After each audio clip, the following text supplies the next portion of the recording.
Shri Venkateswara gold తాకట్టులో ఉన్న మీ బంగారాన్ని విడిపించి కొనబడును.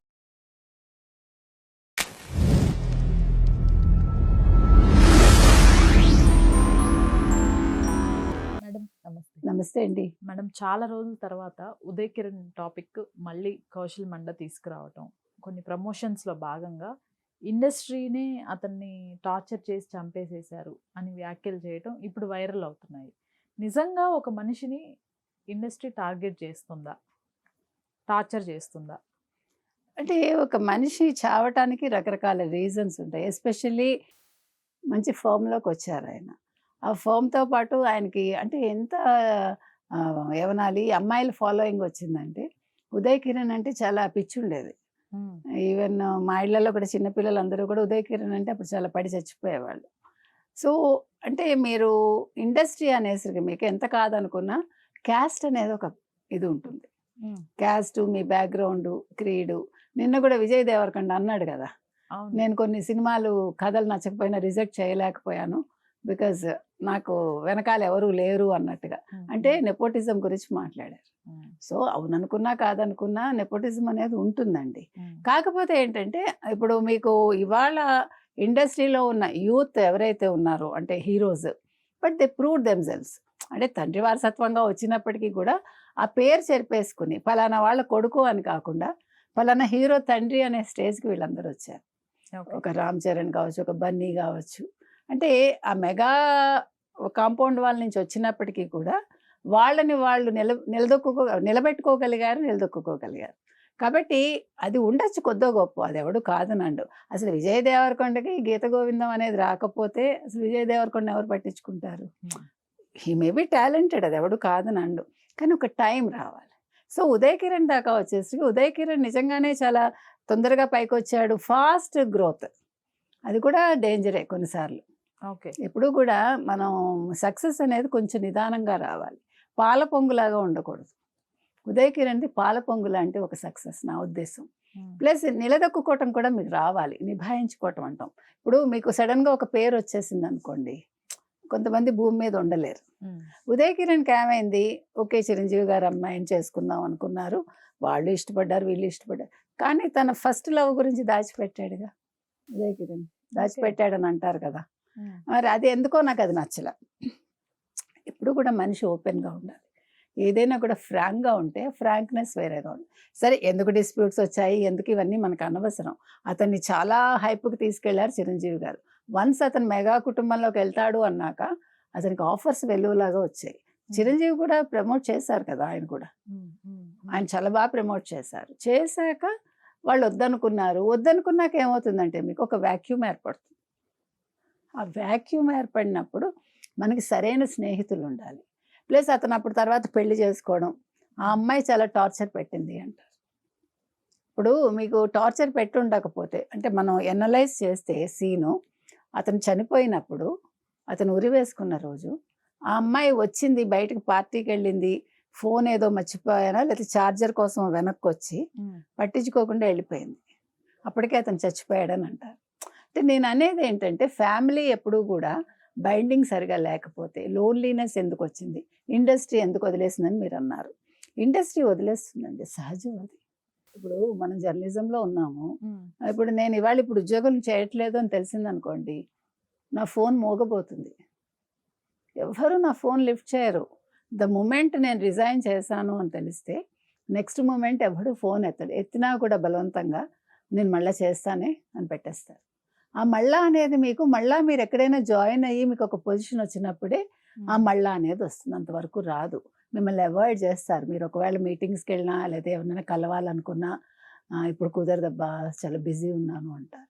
అంటే నేను అనేది ఏంటంటే అది ఏ మనిషికైనా మీకు రాజకీయాలు కావచ్చు, రాజకీయ నాయకులు కావచ్చు, సినిమా వాళ్ళు కావచ్చు, జర్నలిస్టులు కావచ్చు, ఒక ఒక ఉన్నత స్థానంలో ఉండే వాళ్ళందరికీ ఇది జరుగుతుంది.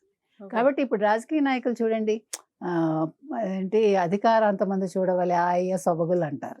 అంటే ఒకసారి మీరు రిటైర్మెంట్కి వచ్చేసారంటే ఆఫీస్లో కూడా మీకు అలాగే ఉంటుంది కదా.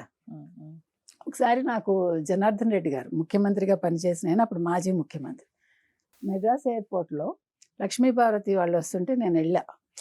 అప్పుడు అక్కడ రిపోర్టింగ్ నేను తమిళనాడు ఇన్ఛార్జ్ రిపోర్టింగ్లో వెళ్తే అక్కడ చాలా రష్గా ఉంది. నేను పక్కకు నిల్చున్నా because I don't want to go in that ఇదనమాట.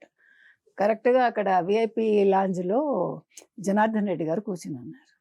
సో వారిని పలకరిస్తే, చూడమ్మా ప్రజలు ఎలా ఉంటారో, అధికారం ఉంటేనే మనుషులు అన్నాడు ఆయన.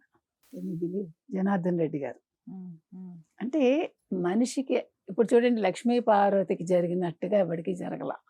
ఎన్టీ రామారావు గారిని ఆవిడ ఆడించినట్టు ఎవడు ఆడించల. ఆయన టైం బాగాలేకపోవటం అది. అసలు మీరు నమ్మరు, మీరు అప్పుడు ఆంధ్రజ్యోతి పేపర్స్ కనుక చూసారంటే, వన్స్ షీ మ్యారీడ్, లేకపోతే వన్స్ ఎన్టీ రామారావు గారు మ్యారీడ్ హర్, మీరు వరుస పేపర్స్ చూడండి, ప్రతిరోజు లక్ష్మీ పార్వతి మీద. ఫస్ట్ ఆవిడని పరిచయం చేసిందే ఒక ఆయన చనిపోయిన ఆయన, గుంటూరుకు సంబంధించిన ఆయన. అది దౌర్భాగ్యం ఆయనకి. ఆవిడ ఫస్ట్ భయపడుతూ ఉన్న మనిషి ఒకసారి పెళ్ళయ్యాక ఏమైందంటే ఆవిడకి అందరూ పట్టు చీరలు ఇవ్వడం, తర్వాత రవ్వల దుద్దులు తెచ్చి ఇవ్వడం, మీరు నమ్మరు. ఇంకా అసలు మీరు పట్టుకోలేకపోయారు ఆవిడని. అంటే నేను అనేది ఏంటంటే, అలాంటి మనిషి ఎన్టీ రామారావు గారిని ఎంత బాగా చూసుకోవాలి. సో ఆయన నష్టపోయారు అక్కడ. అలాగే ఉదయ్ కిరణ్ కూడా. అతను ఎప్పుడైతే పెళ్లి చేసుకోవట్లేదని తెలిసిందో, కొంతమంది ప్రొడ్యూసర్స్ వెనక్కి వెళ్ళిపోతారు న్యాచురల్. ఇప్పుడు మిమ్మల్ని నమ్మి పెట్టడానికి ఇది ఒక గ్యాంబ్లింగ్ లాగానే కదండి సినిమా అంటే.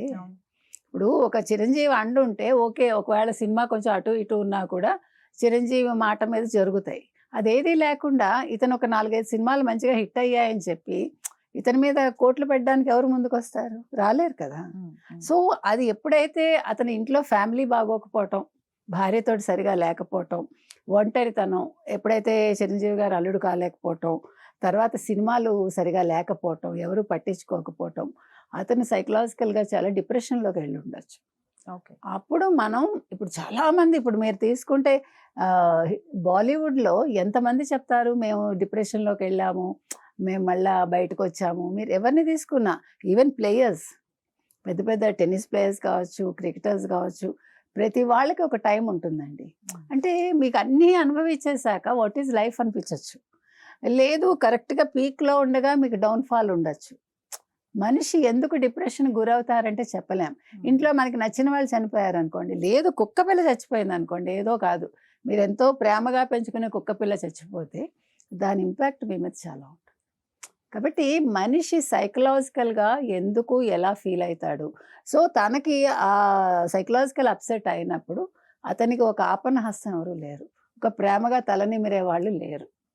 మరి పేరెంట్స్ తోటి ఎట్లా ఉన్నాడో మనకు తెలియదు. ఆ టైంలో తల్లి తండ్రి అయినా దగ్గర ఉండాలి, లేదు మన అక్క చెల్లెళ్ళు అన్నదమ్ములో ఉండాలి. అంటే మనకి సొలేస్ ఇచ్చేవాళ్ళు, నీకు ఎందుకు ఎంత మామూలే, ఇది కాకపోతే నువ్వు వేరే బిజినెస్ చేసుకో, ఇదే నా లైఫ్ అని చెప్పేవాడు ఉండాలి మనకి. అది ఆ భరోసా లేనప్పుడు మనిషి సూసైడ్ అటెంప్ట్ చేస్తాడు. ఆ సూసైడ్ చేసుకునేటప్పుడు ఒక్క సెకండ్ ఆలోచిస్తే, అవును కదా, ఇప్పుడు అన్ని జన్మల్లోకి మానవ జన్మ ఉత్తమమైందండి. మనిషికి ఒక్కడికే ఆలోచన ఉంది కదా. మనం కష్టాలు వస్తాయి, కష్టం లేకపోతే జీవితం లేదు అనుకోవాలి మనం. నేనైతే అలాగే అనుకుంటా. ఎందుకంటే కష్టపడకుండా సుఖం విలువ తెలియదు మనకి.